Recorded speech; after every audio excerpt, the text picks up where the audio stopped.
Hi friends, welcome to our YouTube channel. It's Pawan Vaiti.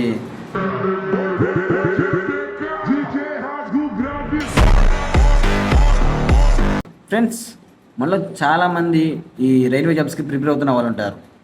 So అలాంటి వాళ్ళకి ఈ RRB technician notification అనేది చాలా మంచి ఆపర్చునిటీ. ఎందుకంటే దీనికి ఎన్టీపీసీ లాగా, ఏఎల్పి లాగా CBT1, CBT2 ఈ రెండు ఎగ్జామ్స్ ఉండవు. ఓన్లీ ఒకటే ఎగ్జామ్ ఉంటుంది, అది CBT1. సో ఎవరైతే అప్లై చేసుకోలేదో వెంటనే వెళ్ళి అప్లై చేసుకోండి.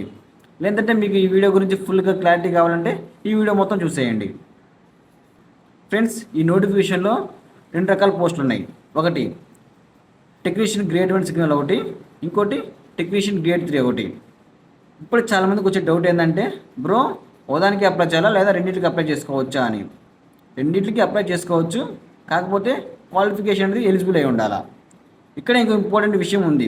అదేంటంటే అప్లికేషన్ అనేది సపరేట్గా ఉంటుంది. అంటే గ్రేడ్ 1కి సపరేట్గా ఉంటుంది, గ్రేడ్ 3కి సపరేట్గా ఉంటుంది. అండ్ దాని యొక్క పేమెంట్ కూడా సపరేట్గానే ఉంటుంది. ఇప్పుడు గ్రేడ్ 1 గురించి మాట్లాడుకుందాం. గ్రేడ్ 1 వచ్చి దాని యొక్క క్వాలిఫికేషన్ డిప్లొమా కానీ, BE బీటెక్ కానీ, BSc కానీ. అండ్ దీని ఒక ఏజ్ వచ్చి 18 నుంచి 33 ఇయర్స్ ఉంటే సరిపోతుంది. ఇప్పుడు దీని ఒక శాలరీ 29,200 విత్ అలవెన్స్. ఇప్పుడు దీని వర్క్ గురించి మాట్లాడుకుందాం. మనకి ట్రైన్స్ రన్ అవ్వాలంటే సిగ్నల్స్ కావాలి. ఆ సిగ్నల్స్ చెక్ చేయడమే దీని ఒక జాబ్ రోల్. ఇప్పుడు గ్రేడ్ 3 గురించి మాట్లాడుకుందాం.